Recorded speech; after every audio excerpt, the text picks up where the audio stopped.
Let's read along Chapter 6 Silk Road by Nick Middleton.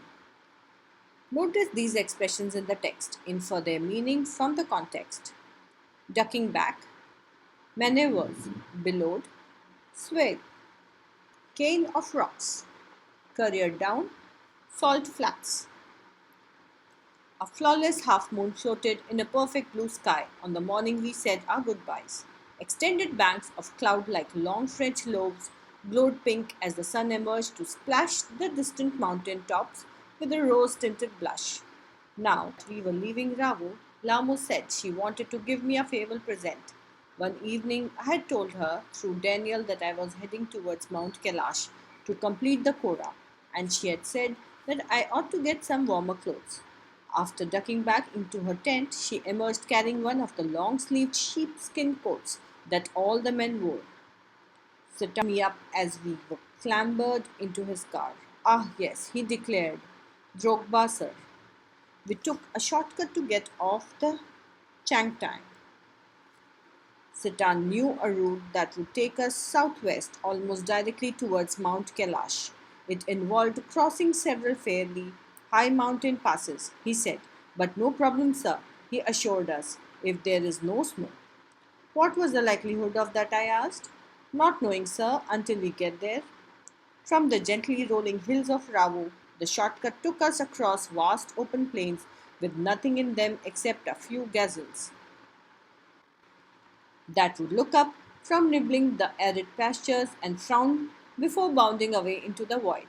Further on, where the plains became more stony than grassy, a great herd of wild ass came into view. Satan told us we were approaching them long before they appeared. Kiang, he said, pointing towards a far off pall of dust. When we drew near, I could see the herd galloping en masse, wheeling and turning in tight formation as if they were practicing maneuvers on some predetermined course. Plumes of dust billowed into the crisp, clean air. As hills started to push up once more from the rocky wilderness, we passed solitary drogbas tending their flocks. Sometimes men, sometimes women. These well wrapped figures would pause and stare at our car, occasionally waving as we passed. When the track took us close to their animals, the sheep would take evasive action, veering away from the speeding vehicle. We passed nomads, dark tents pitched in splendid isolation, usually with a huge black dog, a Tibetan mastiff, standing guard. These beasts would cock their great big heads when they became aware of our approach and fix us in their sights. As we continued to draw closer, they would explode into action, speeding directly towards us, like a bullet from a gun and nearly as fast.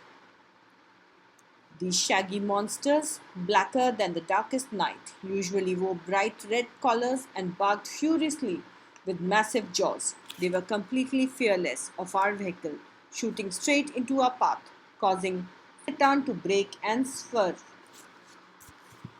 The dog would make a chase for 100 meters or so before easing off, having seen us off the property.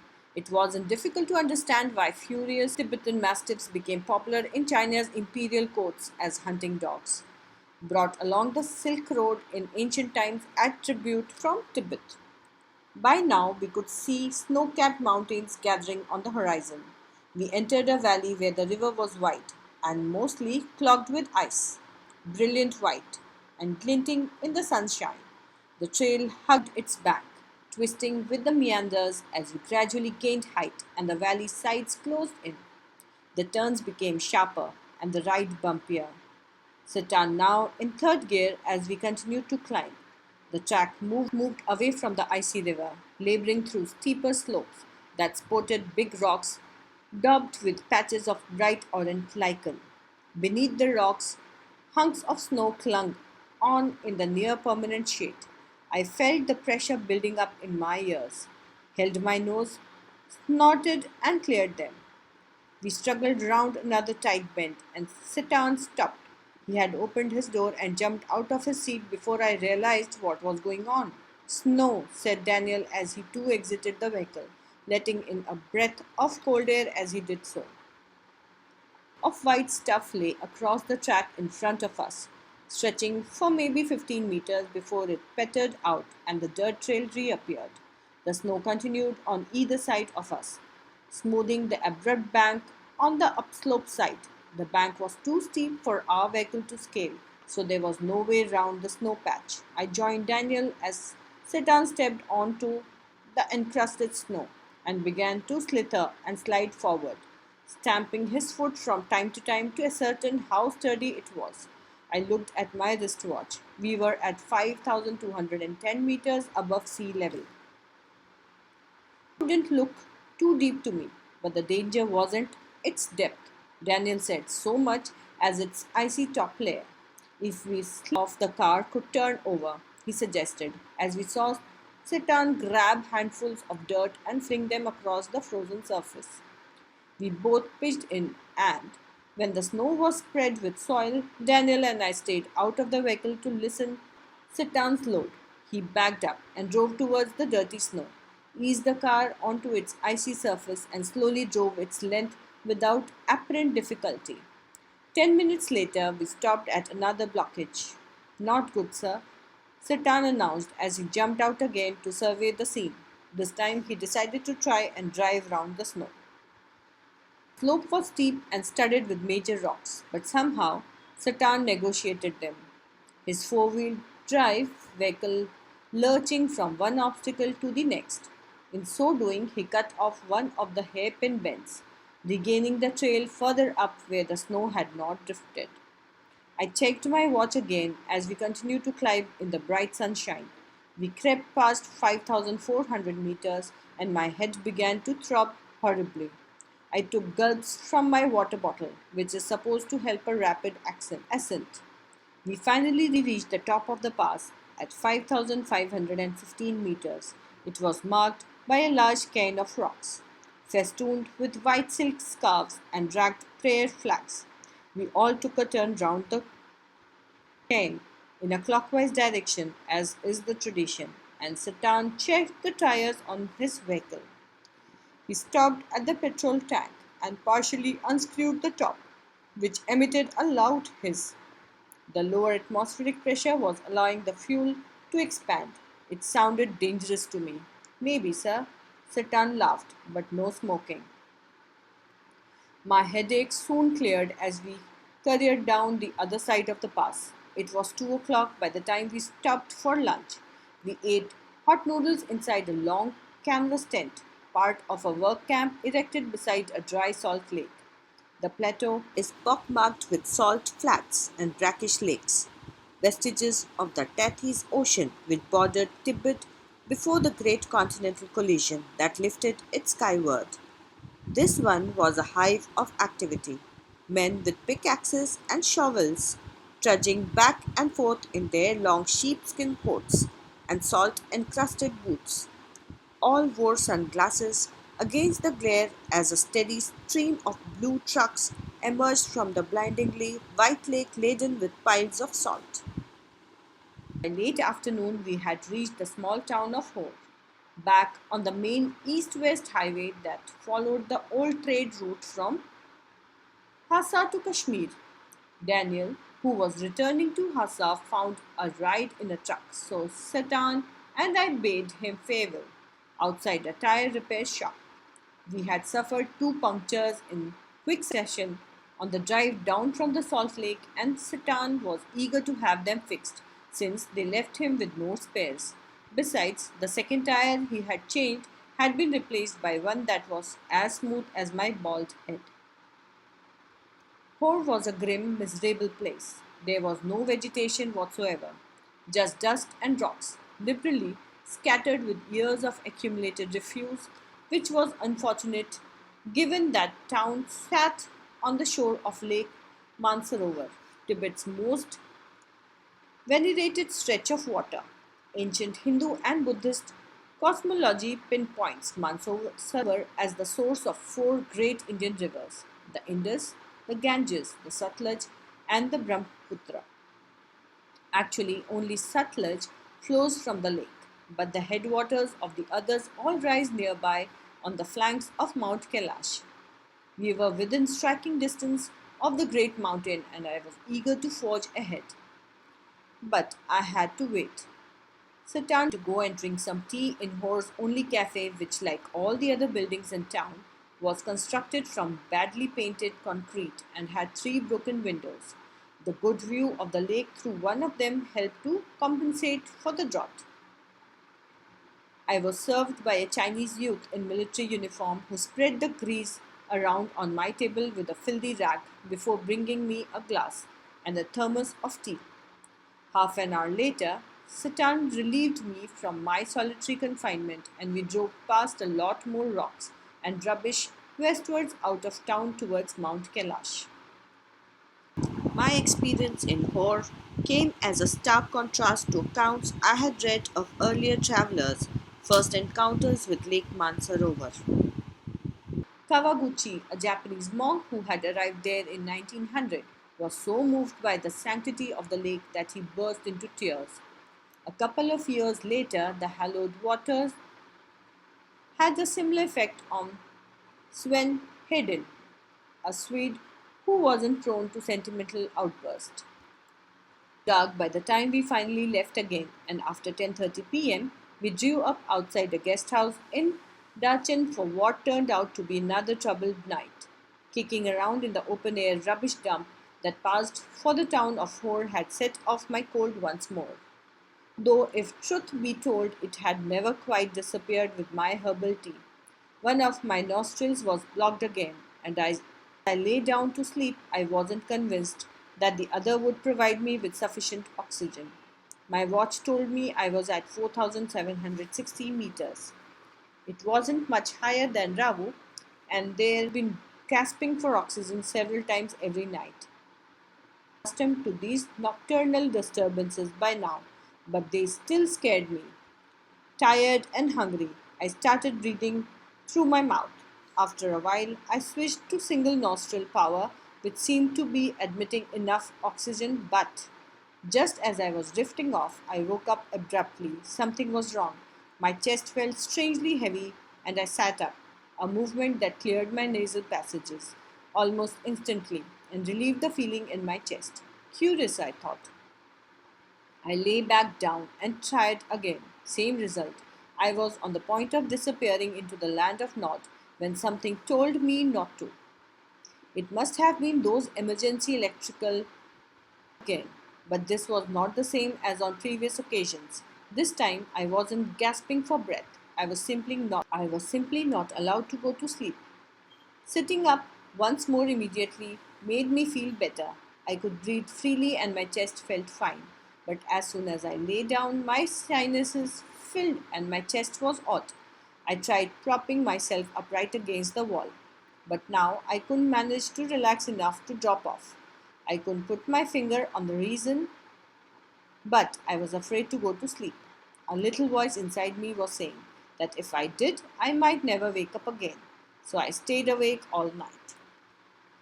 Took me to Darchin Medical College the following morning. The medical college at Darchin was new and looked like a monastery from the outside, with a very solid door that led into a large courtyard.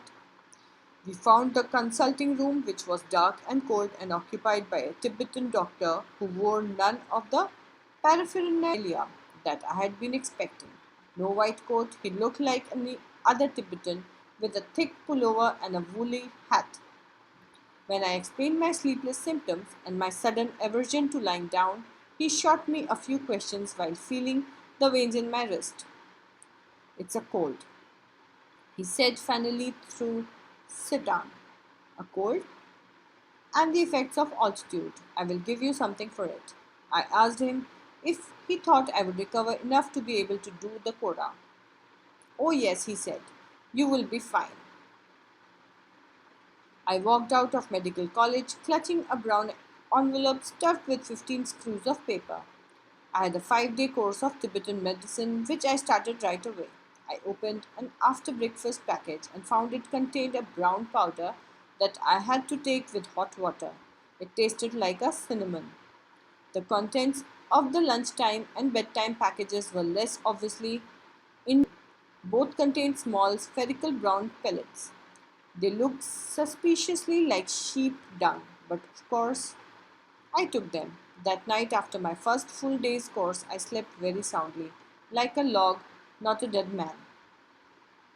That I was going to live to return to Hasa, a Buddhist. He told me he knew that it didn't really matter if I passed away, but he thought it would be bad for business. Darchet didn't look so horrible after a good night's sleep.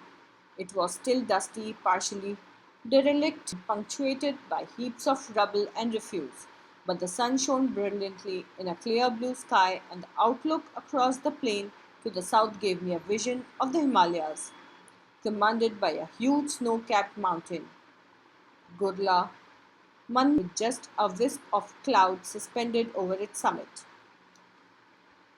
The town had a couple of rudimentary general stores selling Chinese cigarettes, soap, and other basic provisions, as well as the usual strings of prayer flags.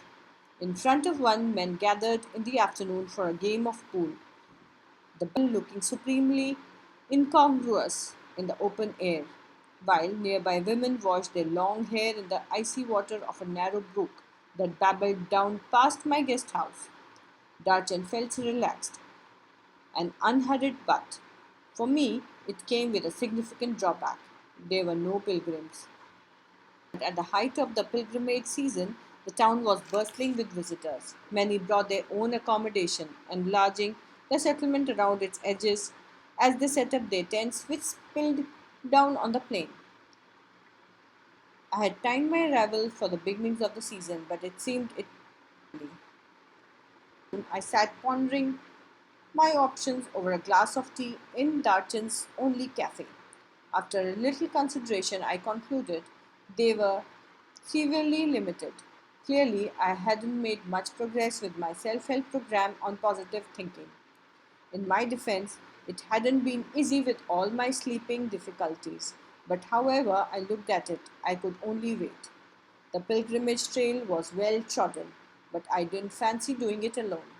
The Kora was seasonal because parts of the route were liable to blockage by snow. I had no idea whether or not the snow had cleared, but I wasn't encouraged by the chunks of dirty ice that still clung to the banks of Darchen's brook. Since Sitan had left, I hadn't come across anyone in Darchen with enough English to answer even this most basic question. As I met Norbu, the cafe was small, dark, and cavernous, with a long metal stove that ran down the middle. The walls and ceiling were red in sheets of multicolored plastic of the stripped variety, broad blue, red, and white, that is, made into stout, voluminous shopping bags sold all over China and in many other countries of Asia as well as Europe. As such, plastic must rate as one of China's most successful exports along the Silk Road today. A single window beside which I had taken up position so that I could see the pages of my notebook. I had also brought a novel with me to help pass the time. Norbu saw my book when he came in and asked with a gesture if he could sit opposite me at my rickety table. You English? He inquired after he had ordered tea. I told him I was, and we struck up a conversation. I didn't think he was from those parts because he was wearing a wind cheater and metal rimmed spectacles of Western style. He was Tibetan, he told me, but worked in Beijing at the Chinese Academy of Social Sciences in the Institute of Ethnic Literature. I assumed he was on some sort of field work. Yes and no, he said. I have come to do the Kora. My heart jumped. Norbu had been writing academic papers about the Kailash Kora and its importance in various works of Buddhist literature for many years. He told me, but he had never actually done it himself. When it came for me to tell him what brought me to Darchen, his eyes lit up. We could be a team, he said excitedly.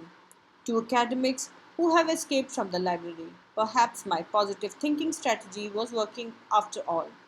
My initial relief at meeting Norbu, who was also staying in the guest house, was tempered by the realization that he was almost as ill equipped as I was for the pilgrimage.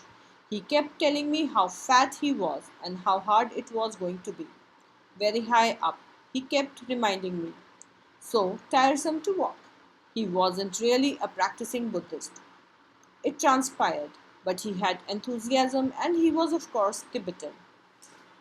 I had originally envisaged making the trek in the company of devout believers. On reflection, I decided that perhaps Norbu would turn out to be the ideal companion.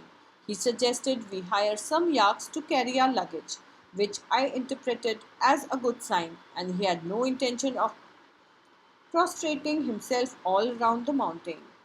Not possible, he cried, collapsing across the table in hysterical laughter. It wasn't his style, and anyway, his tummy was too big. If you like this audio, do give me a thumbs up and subscribe to my channel. Thank you.